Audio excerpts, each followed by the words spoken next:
ಸುವರ್ಣ ನ್ಯೂಸ್ಗೆ ಮತ್ತೆ ಸ್ವಾಗತ. ಚಿಕ್ಕಮಗಳೂರಿನ ತರೀಕೆರೆಯ ಕೆನರಾ ಬ್ಯಾಂಕ್ನಲ್ಲಿ ಹಣ ಡ್ರಾ ಮಾಡಿಕೊಂಡು ಎಣಿಕೆ ಮಾಡ್ತಿದ್ದ ವ್ಯಕ್ತಿಯ ಗಮನ ಬೇರೆಡೆ ಸೆಳೆದು ಇಬ್ಬರು ಆಗಂತಕರು 85,000 ರೂಪಾಯಿ ಲಪಟಾಯಿಸಿದ ಘಟನೆ ಸಿಸಿಟಿವಿಯಲ್ಲಿ ಸೆರೆಯಾಗಿದೆ. ತರೀಕೆರೆ ತಾಲೂಕಿನ ಅಮೃತಾಪುರದ ಮಲ್ಲಪ್ಪ ಎನ್ನುವವರು ಬೆಳೆ ಸಾಲವಾಗಿ 2 ಲಕ್ಷ ರೂಪಾಯಿಗಳನ್ನು ಬ್ಯಾಂಕ್ನಿಂದ ಪಡೆದಿದ್ರು. ಬ್ಯಾಂಕ್ನೊಳಗೆ ಚೇರ್ ಮೇಲೆ ಕುಳಿತು ಎಣಿಕೆ ಮಾಡಿಕೊಳ್ತಾ ಇದ್ರು. ಇವರಿಂದ ಹಣ ಎಗರಿಸುವ ಹುನ್ನಾರ ನಡೆಸಿದ ಇಬ್ಬರು ಚೋರರು ಅಲ್ಲಿಯೇ ಇದ್ದು ಸುಮಾರು 10 ನಿಮಿಷಗಳ ಕಾಲ ಪ್ಲಾನ್ ಮಾಡಿದ್ದಾರೆ. ಹಣ ಎಣಿಸ್ತಿದ್ದ ಮಲ್ಲಪ್ಪರ ಪಕ್ಕದಲ್ಲಿಯೇ ಕುಳಿತಿದ್ದ ವ್ಯಕ್ತಿ ಬ್ಯಾಂಕಿನೊಳಗೆ ಸುತ್ತಲೂ ನೋಡಿ ಮಲ್ಲಪ್ಪಗೆ ಹಣ ಎಣಿಕೆ ಮಾಡಿ ಕೊಡೋದಾಗಿ ಹೇಳಿ ಹಣ ಪಡೆದಿದ್ದಾನೆ. ಈ ವೇಳೆ ಮತ್ತೊಬ್ಬ ಮಲ್ಲಪ್ಪ ಗಮನವನ್ನ 2 ಬಾರಿ ಬೇರೆಡೆಗೆ ಸೆಳೆದಿದ್ದಾನೆ. ಇದನ್ನೇ ಬಂಡವಾಳ ಮಾಡಿಕೊಂಡ ಹಣ ಎಣಿಸ್ತಿದ್ದ ವ್ಯಕ್ತಿ ಕೈಗೆ ಸಿಕ್ಕಷ್ಟು ಹಣವನ್ನ 2 ಬಾರಿಯೂ ಜೇಬಿಗಿಳಿಸಿದ್ದಾನೆ. ನಂತರ ಮಲ್ಲಪ್ಪಗೆ ಹಣ ಸರಿ ಇದೆ ಅಂತ ಕೊಟ್ಟು ಕಳಿಸಿದ್ದಾರೆ. ಆದರೆ ಮಲ್ಲಪ್ಪ ಮನೆಗೆ ಹೋಗಿ ಹಣ ಎಣಿಸಿದಾಗ 85,000 ರೂಪಾಯಿ ಕಡಿಮೆ ಇರೋದು ಗಮನಕ್ಕೆ ಬಂದಿದೆ. ತಕ್ಷಣ ತರೀಕೆರೆ ಪೊಲೀಸರಿಗೆ ದೂರು ನೀಡಿದ್ದು ಪೊಲೀಸರು ಆರೋಪಿಗಳಿಗಾಗಿ ಶೋಧ ನಡೆಸುತ್ತಿದ್ದಾರೆ.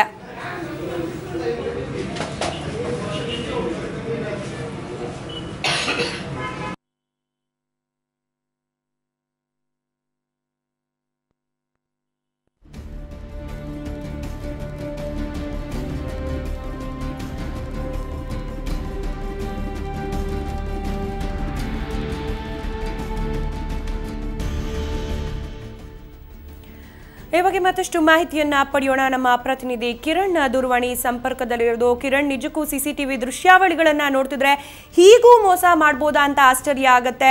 ಸುಲಭವಾಗಿ ಹಣವನ್ನ ಲಪಟಾಯಿಸಿರೋದು ಏನಿದೆ ಹೆಚ್ಚಿನ ಮಾಹಿತಿ ಈ ಘಟನೆ ಬಗ್ಗೆ? ಮಿತಾ, ಇದೊಂದು ಘಟನೆ ನಡೆದಿರೋದು ತರೀಕೆರೆಯ ಕೆನರಾ ಬ್ಯಾಂಕ್ ನಲ್ಲಿ ನಡೆದಿರುವಂತಹ ಘಟನೆ. ಇದು ಸಿಸಿಟಿವಿ ಕ್ಯಾಮೆರಾದಲ್ಲಿ ಒಂದು ಸಂಪೂರ್ಣವಾದಂತಹ ಫುಟೇಜ್ ನಲ್ಲಿ ಸಂಪೂರ್ಣವಾದಂತಹ ದೃಶ್ಯಗಳು ಈಗಾಗಲೇ ಸೆರೆಯಾಗಿದೆ. ಈ ದೃಶ್ಯದಲ್ಲಿ ನೋಡ್ತಾ ಇರ್ಬೋದು, ಸಾಮಾನ್ಯವಾಗಿ ಅಂದ್ರೆ ಅಲ್ಲ ರೈತ ಏನು ಒಂದು 2 ಲಕ್ಷ ರೂಪಾಯಿನ ಹಣವನ್ನು ಎಣಿಸ್ತಾ ಇರ್ಬೇಕು ಸಂಬಂಧದಲ್ಲಿ ಅದನ್ನು ಗಮನಿಸಿದಂತ ಇಬ್ಬರು ವ್ಯಕ್ತಿಗಳು ಇದನ್ನ ಹಣವನ್ನು ಲಪಟಾಯಿಸಬೇಕು ಅಂತ ಒಂದು ದೃಷ್ಟಿಯಿಂದಾನೇ ಕೂಡ ಆ ವ್ಯಕ್ತಿಯ ರೈತನ ಬಳಿ ಬಂದು ನಿಮಗೆ ಕಷ್ಟ ಆಗ್ತಿದೆ, ದುಡ್ಡನ್ನು ಎಣಿಸ್ಲಿಕ್ಕೆ ನಾವು ಎಣಿಸ್ಕೊಡ್ತೀವಿ ಅಂತ ಹೇಳಿ ಆ ದುಡ್ಡನ್ನು ಇಸ್ಕೊಂತಾರೆ. ಆ ದುಡ್ಡನ್ನು ಎಣಿಸಿದ ನಂತರ ಆ ವ್ಯಕ್ತಿಯ ಅಂದ್ರೆ ಆ ರೈತನ ಗಮನವನ್ನು ಬೇರೆಡೆ ಸೆಳೆದಿ ಆ ಹಣವನ್ನು ಇವರು 85,000 ರೂಪಾಯಿನೂ ಕೂಡ ಹಣವನ್ನು ಈಗ ದೋಚಿ ಪರಾರಿಯಾಗಿದ್ದಾರೆ. ಆ ರೈತ ಮನೆಗೆ ಹೋಗಿ ನೋಡಿದಾಗ ಹಣದಲ್ಲಿ ಒಂದು 85,000 ರೂಪಾಯಿ ಕಡಿಮೆ ಇರೋದು ಕಂಡು ಬಂದಿದೆ. ತಕ್ಷಣ ಅವರು ಆ ಬ್ಯಾಂಕಿಗೆ ಹಾಗೇನೆ ತರೀಕೆರೆ ಪೊಲೀಸ್ ಠಾಣೆಗೆ ದೂರನ್ನು ನೀಡಿದ್ದಾರೆ. ದೂರಿನನ್ವಯ ಪೊಲೀಸರು ಪ್ರಕರಣ ದಾಖಲಿಸಿಕೊಂಡು ವಿಚಾರಣೆ ಕೈಗೊಂಡಾಗ ಈ ಪ್ರಕರಣ ಈಗ ಬೆಳಕಿಗೆ ಬಂದಿದೆ. ಒಟ್ಟಾರೆ ಅಂದ್ರೆ ಮೋಸ ಮಾಡುವ ವ್ಯಕ್ತಿಗಳು ಎಲ್ಲಿವರೆಗೂ ಇರ್ತಾರೆ ಅಲ್ಲಿವರೆಗೂ ಮೋಸಕ್ಕೆ ಒಳಗಾಗುವ ವ್ಯಕ್ತಿಗಳು ಕೂಡ ಅಲ್ಲೇ ಇರ್ತಾರೆ ಅಂತಾನೆ ಹೇಳ್ಬೋದು. ಒಟ್ಟಾರೆ ರೈತ ಇಲ್ಲಿ ದುಡ್ಡನ್ನು ಕಳೆದುಕೊಂಡು ಈಗ ಆತಂಕಕ್ಕೆ ಒಳಗಾಗಿದ್ದಾನೆ. ಈ ಬಗ್ಗೆ ಸಂಬಂಧಪಟ್ಟಂತೆ ಪೊಲೀಸರು ಕೂಡ ತನಿಖೆ ಆರಂಭಿಸಿದ್ದು ಈಗ ಕಳ್ಳರ ಶೋಧಕ್ಕಾಗಿ ಈಗ ತನಿಖೆಯನ್ನು ಚುರುಕುಗೊಳಿಸಿದ್ದಾರೆ. ಸ್ಮಿತಾ, ಕಿರಣ್, ಏನು ಮೋಸ ಹೋಗಿದ್ದಾರೆ ರೈತ ಮಲ್ಲಪ್ಪ ಅವ್ರೇನಾದ್ರೂ ಪ್ರತಿಕ್ರಿಯೆ ನೀಡಿದ್ದಾರಾ? ಈ ವ್ಯಕ್ತಿಗಳು ಈ ಹಿಂದೆ ಎಲ್ಲಾದ್ರೂ ನೋಡಿದ್ದು ಅವರಿಗೆ ಗಮನ ಇದೆಯಾ? ಪೊಲೀಸರ ಹೇಳಿಕೆ ವೇಳೆ ಏನಾದ್ರೂ ಮಾಹಿತಿಗಳನ್ನ ನೀಡಿದಾರಾ ಮಲ್ಲಪ್ಪ? ಹೇಗೆ ಹಣ ಕಳೆದುಕೊಂಡಂತ ಮಲ್ಲಪ್ಪ ಹೇಳೋ ಪ್ರಕಾರ ಅಂದ್ರೆ ಆ ವ್ಯಕ್ತಿಗಳು ಅಂದ್ರೆ ತರೀಕೆರೆ ಪಟ್ಟಣದಲ್ಲಿ ಈಗಾಗಲೇ ಹೊಸ ಮುಖಗಳು ಅಂತಾನೆ ಅಂದ್ರೆ ಅವರಿಗೆ ಅಪರಿಚಿತ ವ್ಯಕ್ತಿಗಳು ಅಂತಾನೆ ಹೇಳ್ತಾ ಇದ್ದಾರೆ. ಅಪರಿಚಿತ ವ್ಯಕ್ತಿಗಳು ಅಂದ್ರೆ 100 ರೂಪಾಯಿ ನೋಟ್ ಇದ್ದಿದ್ರು ಕೂಡ ಮಲ್ಲಪ್ಪ ಅವರಿಗೆ ದುಡ್ಡು ಎಣಿಸ್ಲಿಕ್ಕೆ ಎಲ್ಲ ಒಂದ್ ಕಡೆ ಕಷ್ಟ ಆಗಿದೆ. ಆ ಸಂದರ್ಭದಲ್ಲಿ ಸಹಾಯಕ್ಕೆ ಬರ್ತಾ ಇದ್ದಾರೆ.